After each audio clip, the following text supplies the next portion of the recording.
Cerita horor kali ini bercerita tentang kisah horor yang dialami seorang gadis di hari ulang tahunnya. Semua berawal dari cinta dan berakhir dengan petaka.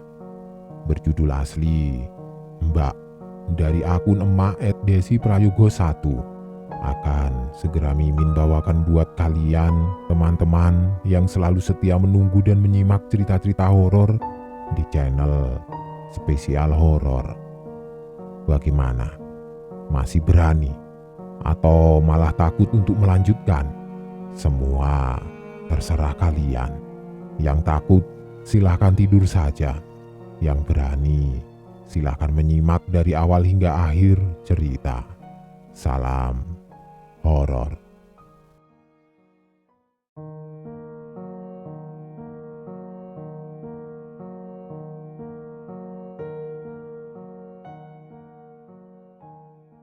Kita berangkat naik mobil berempat dari Surabaya ke Malang kurang lebih 2 jam. Karena memang sempat kita terjebak macet di jalan. Maklum, namanya juga libur panjang. Jadi banyaklah orang mau refreshing ke sana, apalagi cuaca di kota Malang itu sejuk, jadi enak buat menenangkan pikiran sejenak. Sesudah melewati kemacetan itu, kita mulai memasuki area perkampungan warga dan baru memasuki area perumahan yang tidak terlalu mencolok, karena memang perumahan itu seperti rumah-rumah di perkampungan yang sebelumnya kita lewati. Cuma bedanya jalan di perumahan sudah dipaving dan bersih, tidak becek. Karena masih rame wabah COVID, untuk masuk ke perumahan itu agak susah. Saat kita di depan pos satpam, kita sempat ditanya-tanya dan kita putuskan untuk telepon Mas Handi. Mas Handi yang saat itu selesai mandi langsung menyamperin kami ke tempat pos satpam di depan, karena kita tidak sempat tes rapid dari Surabaya. Sedangkan Pak Satpamnya itu bersikeras minta surat tes rapid dulu. Akhirnya kita bilang sama Mas Handi kalau kita mau balik saja dan untuk ceritanya kita bagi bayi pun saja.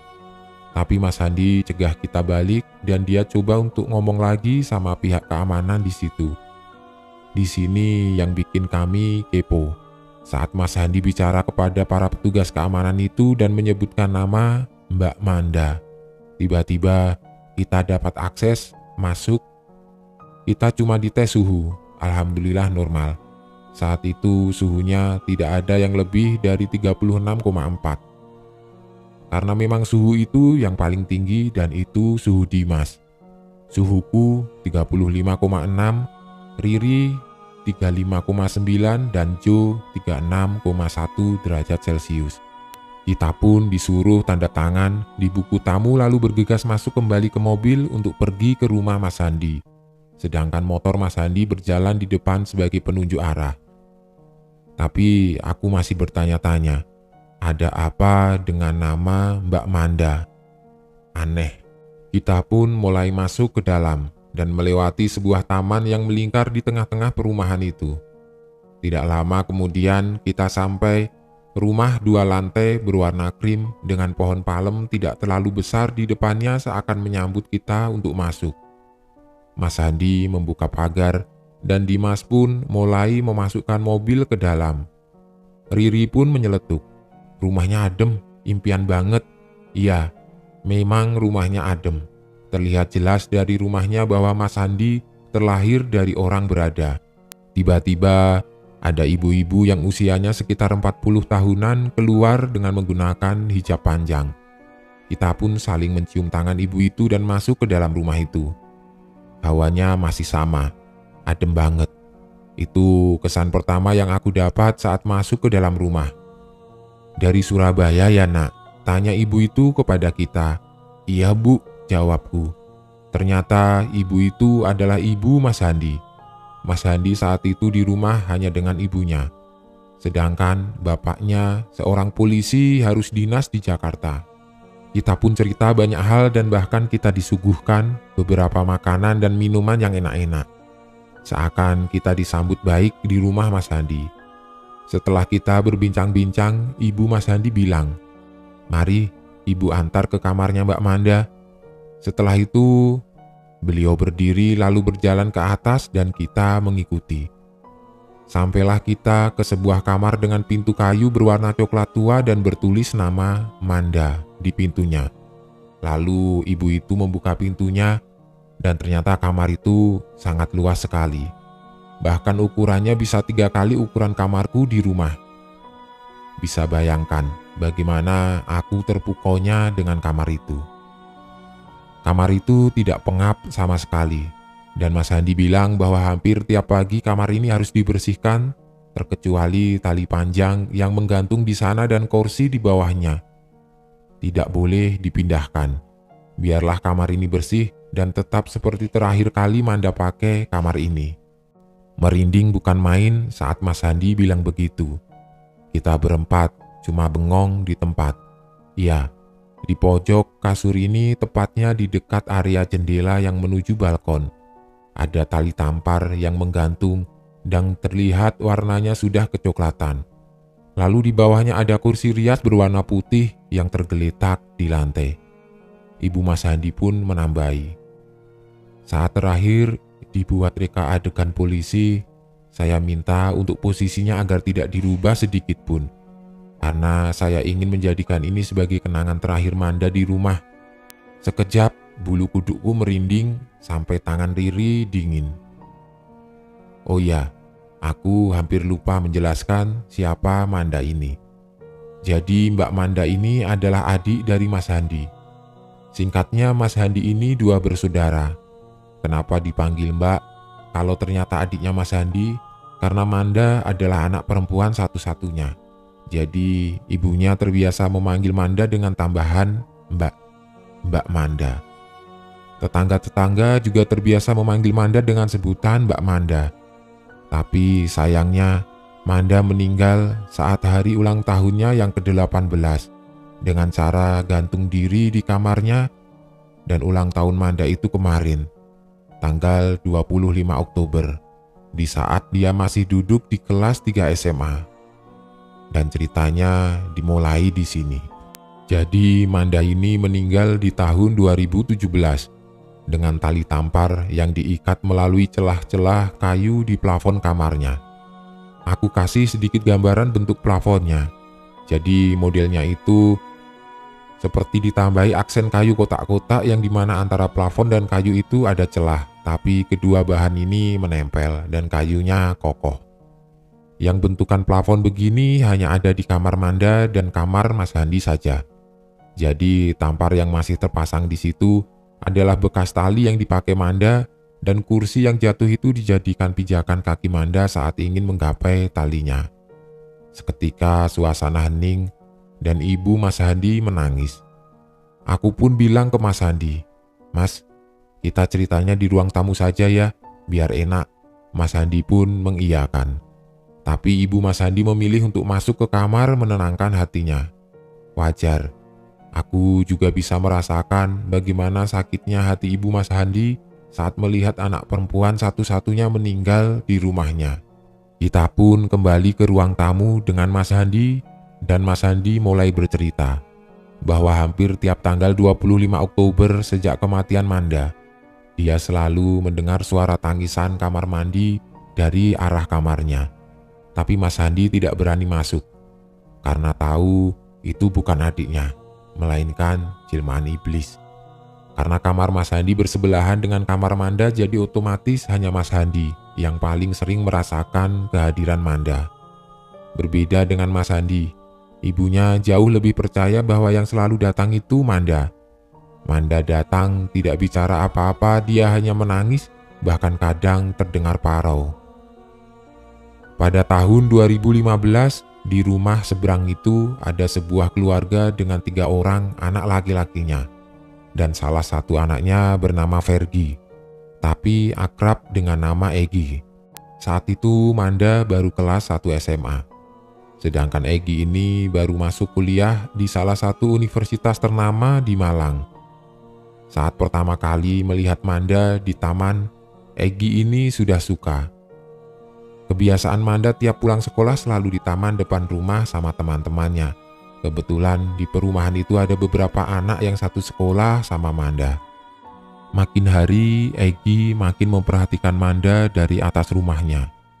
Dia ngeliatin Manda dari arah jendela kamarnya.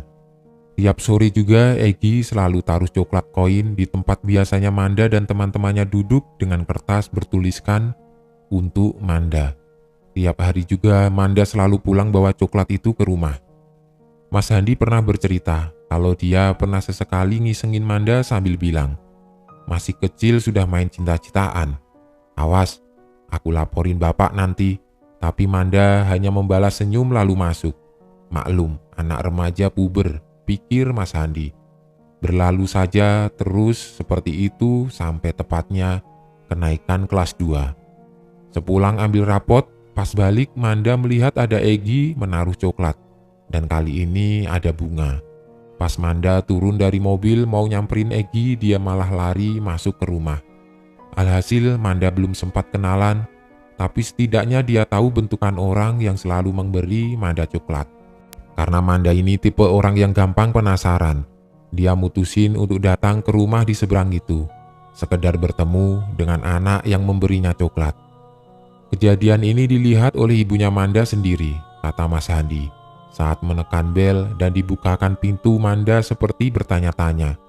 Oh iya, Egi ini anak bungsu seperti Manda. Saat itu yang membukakan pintu adalah masnya Egi. Entah bagaimana pembicaraan mereka, tiba-tiba keluar satu orang cowok lagi dari dalam rumah. Iya, itulah Egi. Dari situlah perkenalan mereka. Mas Handi juga menambahkan, setelah 1 minggu dekat mereka akhirnya pacaran. Egi juga sering terlihat main ke rumah Manda dan juga sering menjemput Manda pulang sekolah. Karena Manda kalau berangkat bareng sama Mas Handi berangkat kuliah. Kebetulan Egi adalah adik kelas Mas Handi di kampus. Cerita terus berlanjut baik-baik saja. Sampai ketika Egi dan keluarganya harus menjual rumah itu karena papa Egi meninggal. Lalu perusahaannya bangkrut. Mau tidak mau Egi dan keluarganya harus kembali ke Bandung untuk membangun kembali usaha papanya. Bahkan tertulis sejak Desember 2016 Egi keluar dari kampus. Bukan hanya itu saja, sejak awal tahun 2017 Egi sudah memblok nomor WA Manda dan keluarganya menutup akses dari Manda dan juga keluarga Mas Handi. Entah apa alasannya Mas Handi juga tidak tahu. Sejak saat itu Manda tidak pernah berhenti untuk mencari informasi seputar Egi dan keluarganya. Di pikiran Manda, dia hanya ingin bertemu Egi. Lebih epiknya, Manda sempat ingin menyusul ke Bandung untuk mencari Egi, sedangkan Manda sama sekali tidak memegang alamat Egi yang di Bandung. Jadi bagaimana caranya dia mencari? Manda juga sering bolos sekolah demi pergi ke kafe numpang wifi untuk cari info. Mendengar kejadian itu, Bapak Mas Handi yang waktu itu dinas di Samarinda memutuskan untuk balik ke Malang. Demi melihat kondisi Manda yang hampir tiap malam membuat seisi rumah khawatir. Makin lama kondisi Manda makin memprihatinkan. Dia tidak lagi mau ke sekolah, tidak lagi duduk-duduk di taman dan selalu di kamar. Manda yang dikenal orang sekitar sebagai anak yang periang tiba-tiba menjadi pemurung dan menjauh dari dunia luar. Mas Handi saat menyirami tanaman pernah melihat Manda duduk-duduk di balkon kamarnya yang menghadap ke rumah Egi dengan tatapan kosong. Sampai-sampai bapaknya Mas Handi memutuskan untuk stay tugas di Malang. Makin paniklah itu ibu dan bapaknya Mas Handi dengan kondisi Manda. Bahkan Manda sejak rumah Egi sudah dibeli orang dan sudah ditempati orang baru, Manda selalu mengunci kamarnya. Dan terlihat jendela balkonnya selalu tertutup gorden. Seakan Manda tidak terima ditinggal begitu saja oleh Egi. Mereka tidak pantang menyerah untuk membujuk Manda meletakkan piring makanan dan minum yang selalu diganti pagi, siang, sore. Meski sama sekali tidak dimakan oleh Manda. Bahkan sampai beberapa tetangga datang demi menjenguk dan membujuk Manda. Tapi hasilnya nihil. Pernah sekali Manda keluar. Iya, Manda keluar kamarnya setelah kurang lebih 5 hari mengurung diri di kamar tidak makan dan minum. Atau mungkin dia minum air keran di kamar mandi kamarnya. Karena di rumah ini tiap kamar ada kamar mandinya di dalam. Saat itu tubuhnya kurus, acak-acakan dan tidak terawat. Manda hanya diam, tidak bicara apa-apa, dan sambil makan. Seisi rumah senang dengan hadirnya Manda di ruang makan. Bahkan ibunya selalu memeluk Manda dan berharap Manda tidak mengurung diri lagi di kamar. Tapi usaha mereka sia-sia. Manda tetap mengurung dirinya di kamar. Setelah makan dia masuk ke kamar sambil membawa beberapa makanan dan roti juga air. Mas Handi ingat bapaknya pernah bilang, "Sudah, biarkan saja. Mungkin dia perlu waktu, yang penting dia masih mau makan." Saat itu Mas Handi rasanya ingin menemukan Egy dan menghajarnya, lalu membawanya ke hadapan Manda untuk minta maaf. Tapi untuk apa? Percuma. Dia juga tidak tahu Egy sekarang di mana. Hari berlalu sampai tepatnya di pertengahan bulan April 2017. Mas Handi mendengar Manda teriak-teriak sambil menangis, lalu gedor-gedor pintu masih dengan teriak, minta dibawakan makan dan disuruh taruh di depan. Yang biasanya Manda masih sempat makan di bawah, sekarang dia makan harus diantar ke kamarnya. Seperti bukan Manda banget. Yang sempat bikin Mas Handi geram. Tiap selesai makan, Manda selalu melempar nampan yang berisi piring dan gelas kotor keluar kamarnya. Jadi naruhnya itu seakan setengah dilempar. Sampai pernah saking kerasnya lemparan Manda, gelasnya jatuh ke bawah, hampir mengenai Mas Handi dan pecah. Cuma Mas Handi berusaha sabar karena dia tahu kondisi mental adiknya sedang terganggu. Pernah suatu hari ibu Mas Handi membawa ke rumah seorang psikiater dari salah satu rumah sakit. Saat dokter itu mengetuk pintu dan berbicara dengan Manda dari luar, tiba-tiba Manda membuka pintu dan mau bertemu. Masuklah dokter itu ke kamar Manda, dan Manda hanya mau dokter itu saja yang masuk. Pintu pun terkunci lagi dari kamar. Tapi belum ada 10 menit dokter itu keluar dengan mengusap-usap wajahnya yang sudah diludahi Manda. Lalu dokter itu bilang, "Anak ibu bukan stres lagi, melainkan sudah gila. Nanti saya antar ke sini surat rujukan untuk ke rumah sakit jiwa, karena kondisi mentalnya sudah benar-benar rusak parah." Sambil mengucap permisi dan keluar dari rumah. Tiba-tiba Manda mendekati pintu sambil melotot, lalu membanting pintu dan menguncinya.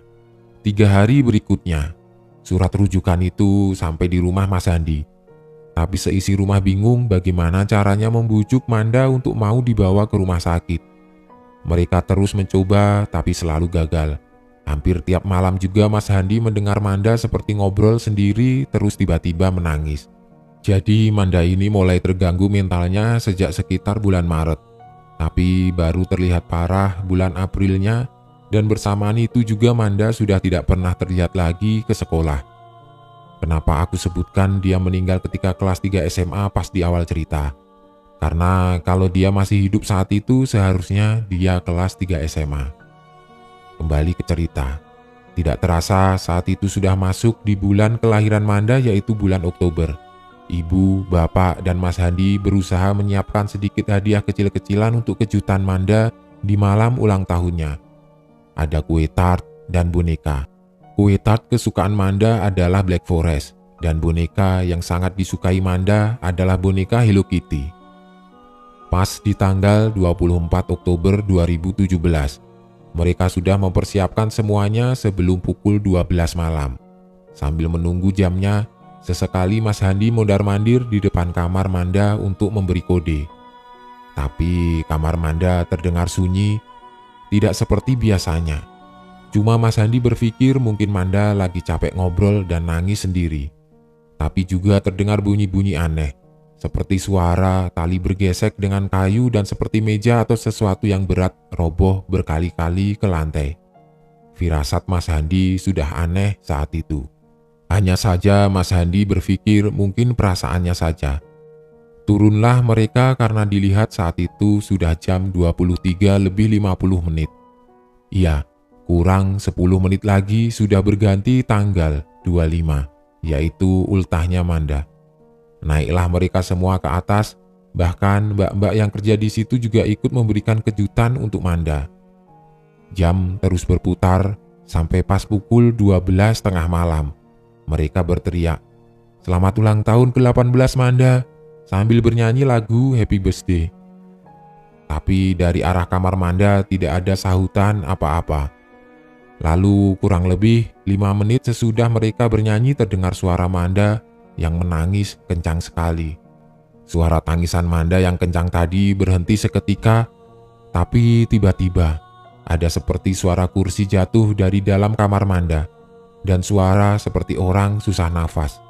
Suara itu terasa seakan menggema seisi ruangan. Orang-orang yang di depan kamar Manda yang awalnya senang langsung panik.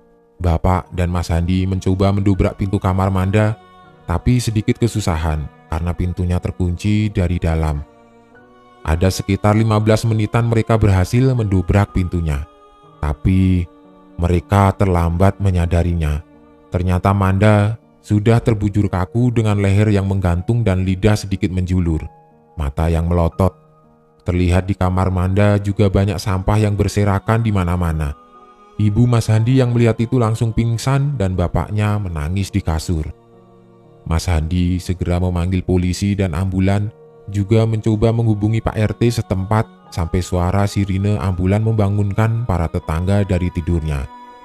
Jenazah Manda dibawa ke rumah sakit dan tanggal 25 paginya dimakamkan di pemakaman dekat perumahan itu. Karena polisi kasihan melihat kondisi ibu Mas Handi yang masih belum terima kenyataan. Akhirnya tali tampar dan kursinya hanya difoto saja. Sejak saat itu kamar Manda sampai detik ini posisinya masih begitu. Selain itu, setelah 7 harinya Manda, warga mulai sedikit resah. Menurut penuturan beberapa warga, mereka sempat melihat sosok yang mirip Manda duduk di bangku tengah taman perumahan dengan rambut panjangnya yang setengah ikal dan baju tidur terakhir Manda saat ditemukan bunuh diri. Bahkan pernah ada tetangga yang ditemukan pingsan masih dengan mukenanya. Jadi ada ibu-ibu yang rumahnya melewati rumah Mas Handi. Beliau baru pulang dari musola setelah sholat Isya.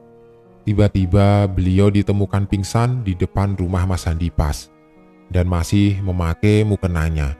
Yang menemukan ibu ini adalah bapak Mas Handi dan beberapa bapak-bapak yang juga pulang dari musola. Saat ibu-ibu ini bangun dan ditanya kenapa pingsan di depan rumah Mas Handi, ibu-ibu ini cerita kalau beliau melihat Mbak Manda lagi duduk-duduk dengan lutut ditekuk lalu dipeluk tangannya di depan pas pagar rumah Mas Handi. Ibu-ibu itu terakhir ingat, hanya teriak terus terbangun saat ada banyak orang memanggil namanya. Bukan hanya ibu-ibu itu saja yang mengaku dihantui sosok Mbak Manda di area perumahan itu. Semua warga pun hampir pernah, bahkan ada petugas JNT yang hendak mengantar paket di rumah sebelah Mas Handi. Dan kejadian ini masih sore. Tiba-tiba petugas JNT itu lari meninggalkan motornya keluar perumahan. Saat sampai di pos satpam, orang JNT ini ditanya kenapa. Dia cerita saat dia memanggil-manggil nama orang penerima paket tapi tidak keluar-keluar. Lalu tiba-tiba dari arah sebelah rumah ada yang nyautin, orangnya nggak ada. Pas orang JNT mau tanya apa paketnya bisa dititipin, dia kaget. Bahkan cerita sampai menangis. Mungkin karena saking takutnya dan orang ini bilang, katanya orangnya pucat. Mungkin karena saking takutnya dan orang ini bilang, katanya orang yang dilihatnya pucat, terus terlihat lehernya hampir patah. Seperti ada bekas tali di lehernya. Pas ditanya satpam gimana ciri-cirinya, ternyata mirip dengan sosok Mbak Manda yang dilihat orang-orang. Akhirnya orang JNT itu minta tolong untuk diambilkan motornya.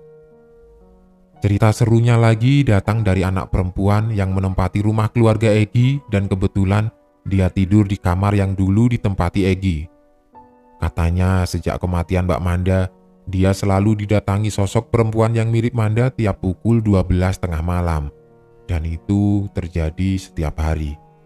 Menurut orang tua anak itu, anaknya sempat tidak mau tidur di kamarnya dan memilih tidur di kamar kakaknya. Bahkan tiap malam juga, saat salah satu keluarga itu terjaga, selalu terdengar suara perempuan menangis. Padahal di situ tidak ada orang sama sekali. Teror itu terjadi sampai di tahun 2018. Satu keluarga ini memutuskan untuk membeli rumah baru dan menjual rumah itu. Sayangnya sampai detik ini rumahnya belum terjual dan belum ada yang menawar sama sekali. Bahkan orang pemasaran tidak berani berurusan dengan rumah itu. Seakan amarah Manda terpendam di rumah itu dan menurut kepercayaan warga sekitar, terlihat sosok Manda ada di jendela kamar yang dulu pernah ditempati Egi. Seakan dia terperangkap di dalam rumah itu dan menunggu Egi untuk datang. Tapi sangat disayangkan, sampai saat ini tidak ada yang tahu keberadaan Egi dan keluarganya, sehingga tidak bisa memberitahukan tentang apa yang terjadi pada Manda. Mas Handi menceritakan semua ini berdasarkan apa yang tertulis di buku harian Manda dan yang dialami dia langsung dan keluarganya. Jadi Manda semasa hidupnya selalu menulis kisahnya di buku harian pribadinya. Kita sempat baca beberapa halaman seperti saat Manda pertama kali ketemu Egi dan pacaran. Tapi Mas Handi melarang kita untuk foto buku harian Manda, dan bahkan kita juga dikasih lihat surat bunuh diri Manda yang di situ tertulis, "Aku tidak akan tenang sampai aku melihat Egi datang." Jujur, saat aku membaca surat itu hawanya berubah, seperti ada yang meniup di tengkuk belakang leherku. Begitu juga dengan Riri dan Jo, yang berbeda hanya Dimas. Dia sempat minta izin ke toilet untuk buang air kecil.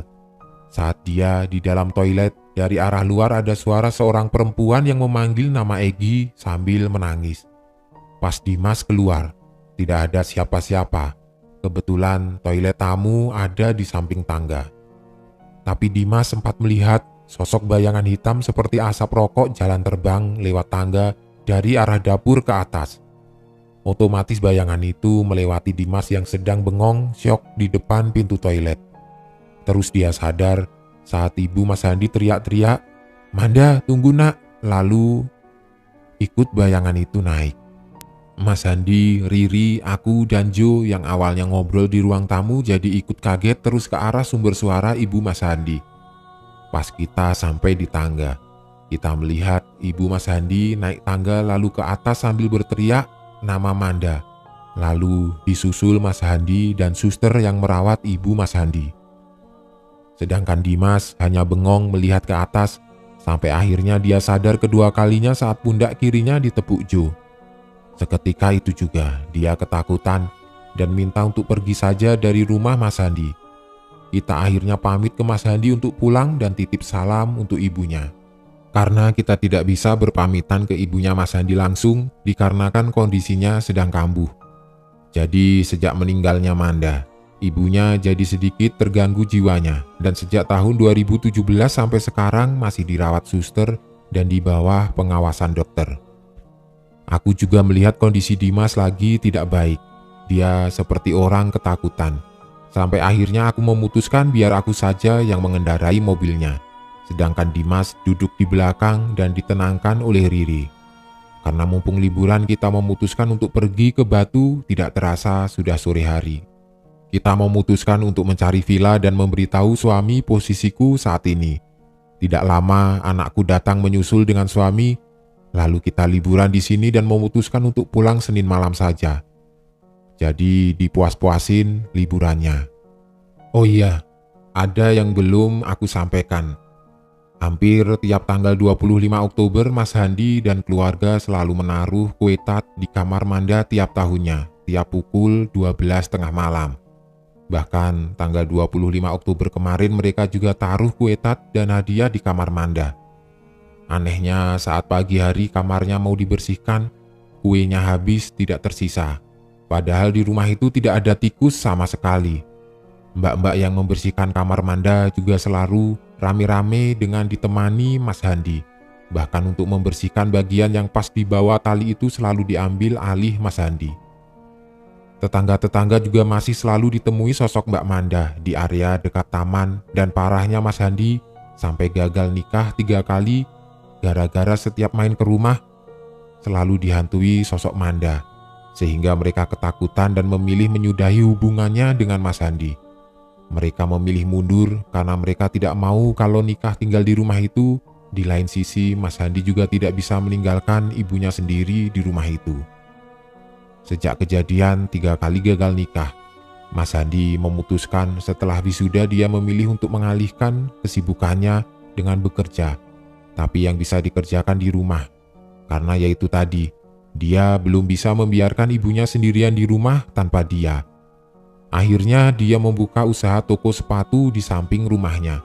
Dia membeli rumah di sebelahnya untuk dijadikan toko sepatu dengan modal meminjam bank. Alhamdulillah, dia sudah balik modal dan toko sepatunya cukup laris. Bahkan sekarang dia sudah punya 2 pegawai. Itulah kenapa aku berdoa agar Mas Handi dan keluarganya segera mendapat petunjuk atas apa yang terjadi padanya. Mari kita sejenak mendoakan almarhumah Manda, agar dia juga bisa tenang di alamnya dan segera dibukakan jalannya menuju ke tempat semestinya dia berada. Lalu diterangkan setiap jalannya. Apapun yang terjadi pada Manda bisa kita ambil kesimpulan bahwa tidak semestinya kita menaruh harapan apapun kepada orang, entah itu kepada orang lain atau bahkan keluarga sekalipun. Karena kita hanya manusia biasa yang tidak bisa memprediksi apa yang akan terjadi ke depannya. Lagi-lagi aku tidak ada bosannya untuk memberitahu kalau cinta, tolong akalnya dipakai. Jangan ditinggalkan hanya demi perasaan kamu berbunga-bunga sesaat. Cinta, yo cinta. Patah hati, yo patah hati. Tapi jangan berbuat konyol karena hidup kita harus terus berjalan. Tapi lagi-lagi kita tidak bisa membaca pemikiran orang. Yang terpenting kita harus bisa merangkul orang-orang di sekitar kita agar mereka tidak merasa kesepian dan mau berbagi ceritanya.